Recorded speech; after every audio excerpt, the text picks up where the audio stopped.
Hello viewers, নতুন একটি ভিডিওতে সকলকে স্বাগতম।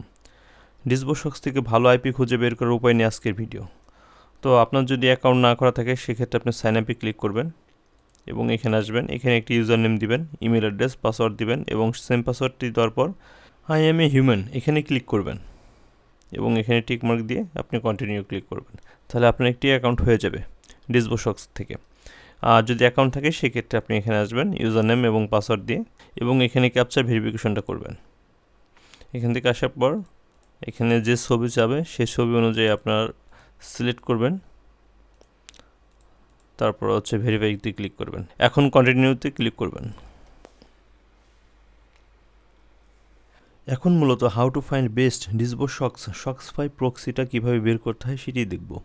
তার জন্য আমরা সক্স লিস্টে ক্লিক করব। এখন আপনি যে কান্ট্রির হচ্ছে আইপি নিতে যাচ্ছেন বা প্রক্সি নিতে যাচ্ছেন এখান থেকে সিলেক্ট করবেন সেই কান্ট্রিটা। তো আমি ইউএসএ নিতে যাচ্ছি, সেক্ষেত্রে ইউনাইটেড স্টেটে ক্লিক করব এবং যে স্টেট বা রিজন আছে এখান থেকে সেই স্টেট বা রিজনটা আপনার সিলেক্ট করে নিতে হবে। আপনি কোন স্টেট বা কোন রিজনে আইপিটা নিতে যাচ্ছেন ইউনাইটেড স্টেটের, সেক্ষেত্রে আমি এখান থেকে টেক্সাসে দিচ্ছি এবং একইভাবে আপনি এখান থেকে সিটি সিলেক্ট করতে পারবেন। তো আমি এখান থেকে কোনো সিটি সিলেক্ট করতেছি না। এবং আরেকটি বিষয়, সেখান থেকে আপনি অল ব্ল্যাক লিস্টের থেকে আপনি নো দিবেন, তারপর হচ্ছে আপনি এখান থেকে সার্চে দিবেন। এটা যে কোনো আইপির যে কোনো আপনার লোকেশনের ক্ষেত্রেই একই অবস্থা। আপনি কান্ট্রি চেঞ্জ করবেন, তারপর অন্য ধাপগুলো ফলো করে এখান থেকে নো দিয়ে সার্চ দিবেন। এবং আপনি যদি জিপ কোড দিয়ে সার্চ দিতে চান সেক্ষেত্রে এখান থেকে জিপ কোড লিখে বা টাইপ করে এখান থেকে সার্চে দিতে পারেন। আচ্ছা, এখন এখানে অনেকগুলো ক্যাটাগরি আছে, একটু খেয়াল করবেন। প্রথমে আছে IP, country, region, city, host, online, zip code, last view, blacklist এবং স্পিড। তো আমরা প্রথম থেকে শুরু করি। এখান থেকে আইপি আছে।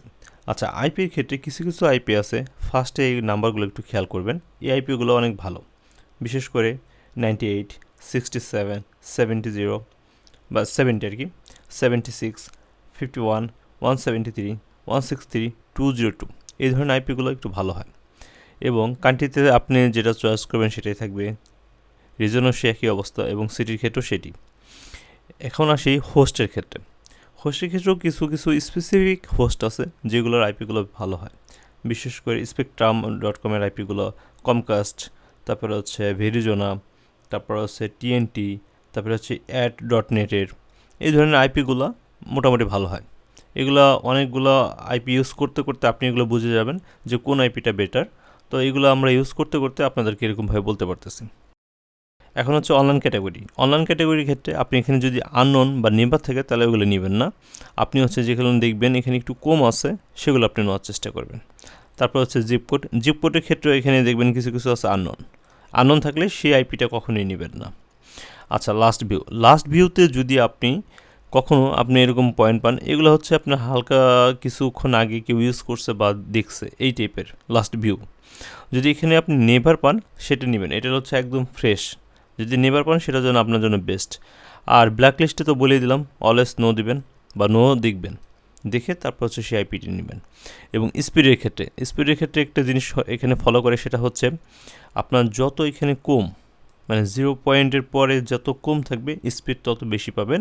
এবং যত মনে করেন এখানে বেশি থাকবে, সাপোজ এখানে যদি আমি দেখাই, এখানে 1 পয়েন্টের উপরে একটাও নাই, আমি পরের পেজে নিয়ে আপনাদেরকে দেখাবো একটু পরেই। যদি 1 পয়েন্ট সামথিং বা 2 পয়েন্ট সামথিং যত থাকে তত আপনার স্পিড কম পাবেন। এবং এখানে আপনার 0.3, 0.1, 0.2, এই যে যেখানে 0.2 আছে, যত কম পাবেন তত আপনি স্পিডটা বেশি পাবেন। এই ক্যাটাগরিগুলো যদি মেনটেন করে আপনি আইপিগুলো সিলেক্ট করেন তাহলে আপনি বেস্ট আইপিগুলো পাবেন। তো এইভাবে আপনি হচ্ছে ডিসবুসক্স থেকে বেস্টগুলো আইপিগুলো আপনি সিলেক্ট করতে পারেন। এবং আপনাদেরকে বললাম যে আরেকটা সেকেন্ড পেজে যাব আমরা। এখানে সেকেন্ড পেজেও আপনার নাই, এখানে গেলেও আমি 1 পাচ্ছি না। আচ্ছা, সাপোজ আমি প্রথমে চলে যাই একেবারে। এখন এই দেখেন, এই যে 1.11 যেটা আপনাদেরকে বললাম, 1.52 এই ধরনের আইপিগুলো অ্যাভয়েড করার চেষ্টা করবেন। যত কম আপনার এখানে স্পিড পাবেন সেগুলো নেওয়ার চেষ্টা করবেন।